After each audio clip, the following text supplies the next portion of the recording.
Harley Quinn Season 4 had its big 3-episode debut this week on Max, and because I'm kind of stupid, I totally jumped the gun and posted a video on episode 1 before I realized there were 2 others that I missed. By now you should know the spiel. I'm Cape Joel. I talk about the show, talk about what I like, what I don't like, and I'm sure to inform all of you of any comic book Easter eggs or references I can find. So with that out of the way, let's hop into the remaining 2 episodes entitled Bitch and Icons Only. Now then, episode 2 of the season picks up exactly where the last one left off. The Bat family is rightly so mad at Harley for taking the life of Professor Pig, while Harley tries to play dumb on Batman's ironclad no-kill rule, even though it is quite literally all around her. Nightwing and the others admit it was probably a bad idea to let Harley into the field so early on, and that she probably should have undergone proper Batman training. Sadly, there's no time to send her to an ancient monastery or have her travel the world like Bruce did, so instead they pawn her training off to Alfred. Naturally, Harley has no time for these Mr. Miyagi lessons about brewing the perfect cup of tea and dusting everything in stately Wayne manner, as allegories for finding patience and inner peace, though eventually, through much trial and error, Harley eventually warms up to the butler and his unique tactics. In fact, this episode really highlights what an important, grounding, supportive force Alfred is within the Bat family and by extension the whole superhero community. In fact, it's Alfred who actually teaches Harley the meaning of bitch. For you see, it's not just the title of the episode, it's a full-on way of life, and a fun acronym in case you didn't know. It stands for breathe, identify the problem, T-break, consider your options, and handle it. I like the Harley-Alfred character dynamic quite a lot because given what we already have seen of Harley's family situation, this is probably the first time in her life an actual positive father figure tried to steer her into a less chaotic, more constructive direction. And by the end of it all, Harley does come to respect Alfred and the role he plays in keeping the Bat family running. Now, at the other end of the episode, we have Ivy finally enacting her socially conscious villain plan. Step 1, remove all the male trees in Gotham and replace them with female fruit-bearing ones. Why? Well, because male trees actually cause allergies. Legit, that's a real thing. The show didn't make this up. That's a fact I have known for a long time. In fact, it's one of those problems that could have been easily fixed a long time ago, but no one ever bothers to do it because there's no profit to be made in it. This new plot has to go through Mayor Joker first, who while at first is actively receptive, stalls when he thinks Poison Ivy is hiding the extra evil layer under this new initiative. It's funny to see a Joker who left the villain life behind but who still very, very much wants to feel involved and plugged into his old life. In fact, the more I think about it, he's actually going through a lot of the same things that Harley and Ivy are going through, what with having these big late-in-life career changes. Now, in truth, there actually is another angle to Ivy's tree plan, mainly to hurt the pharmaceutical industry and kneecap the production of allergy medicine, but it's not the big punchline that the Joker and the other villains were expecting. In fact, when pushed on it by another villain, we see Ivy demote Firefly and promote Volcana in his place, again showing as a leader, Ivy isn't afraid to make changes on the fly in the LOD lineup. And also, can we talk about the new Volcana for a second? She's just as cute as a button, this one.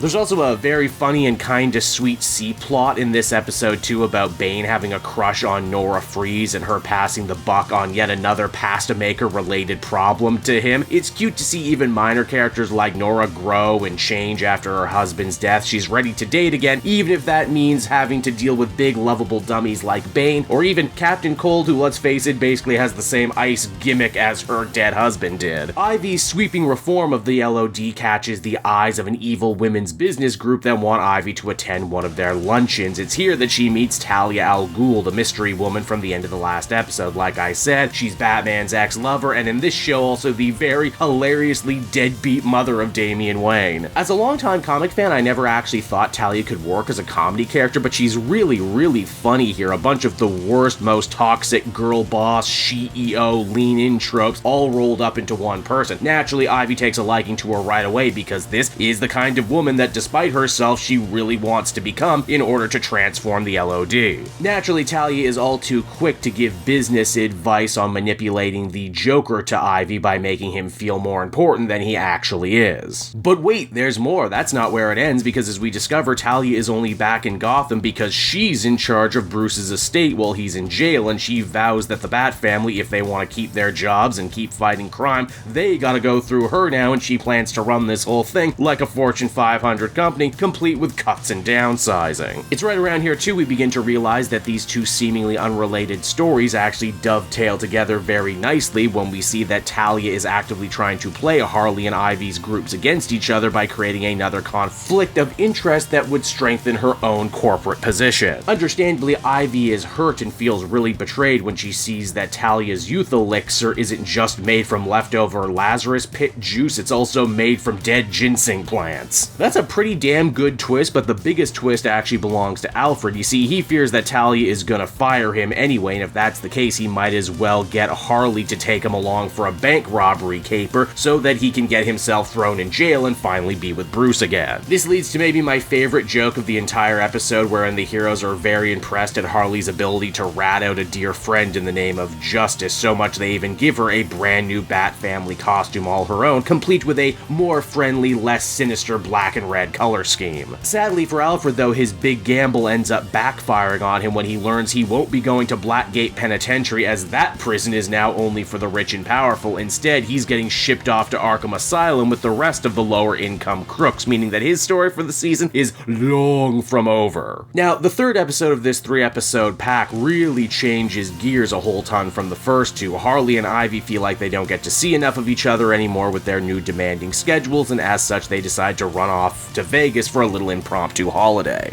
But not just anywhere in Vegas, they go to the Lexor Casino, a very funny take on the real Luxor Casino. Things get awkward real quick as Harley fears that being a new hero, A, she shouldn't be seen with all these villains, lest Batgirl be heartbroken, and B, that she can't cut loose or have fun like she used to as a supervillain anymore. It's a very clever and probably pretty relatable problem for Harley to have here, one she hopes to solve by taking a page out of Batman's playbook of all people and creating an alter ego for herself so that Harley and Ivy can raise hell like they used to when they were first dating. And raise hell do Harley and Ivy do, starting with trying to get some tickets to Clayface's Big Vegas show, a show that has become the hottest ticketed town after Basil left the crew. Sadly, things are tense between Clayface and Ivy, as it seems that Ivy ghosted him after he left Gotham and she got her new job. That might seem cold or even uncharacteristic on Ivy's part, that is until you remember the Swamp Thing episode from last season. Pamela has always had a hard time keeping friends. She either trusts too much right away and usually the wrong person, or as a defense mechanism she cuts people out of her life completely as to not be hurt. The girls also get a little payback on Snowflame this episode by trying to seduce him and steal his tickets, which is deeply hilarious to me because God knows it's not like he could do anything to either of them. He's a cokehead. You know what that does to your downstairs?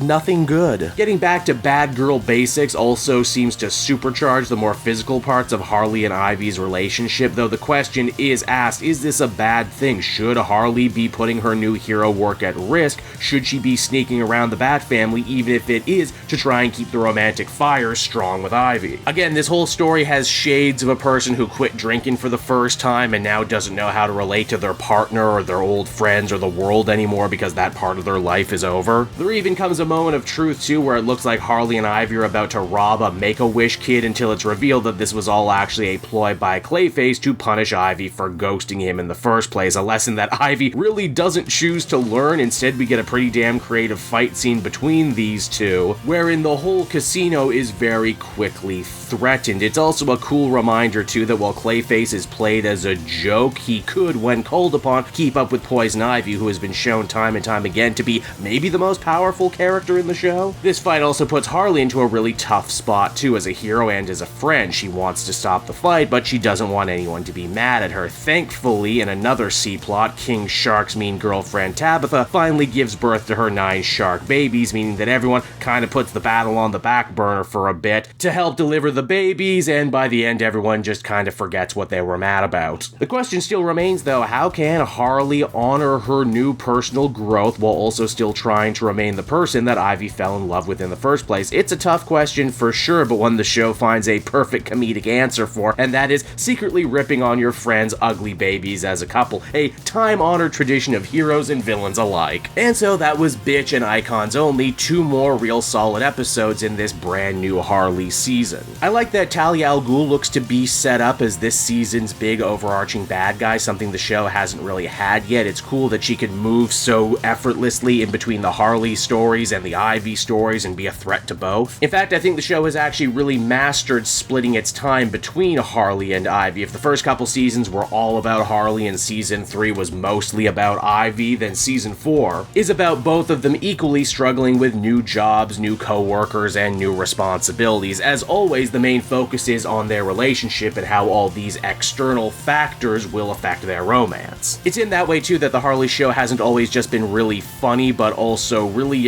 kind of deep in its writing, how it really gets into the nitty-gritty of exploring relationships and what makes people tick. Now, obviously, if you've read any of the interviews, the two showrunners have basically said up and down they never have any intention of breaking Harley and Ivy up, but the fact is that you think they might is what leads to good drama, good jokes, and good storytelling, and these episodes had all of that. And you know what? That'll just about do it for me, everyone. This has been Cave Joel. Thank you so much for watching and listening. I hope you appreciate it. As always, follow me on Twitter, follow me on YouTube, so you always know when a new Harley video is dropping.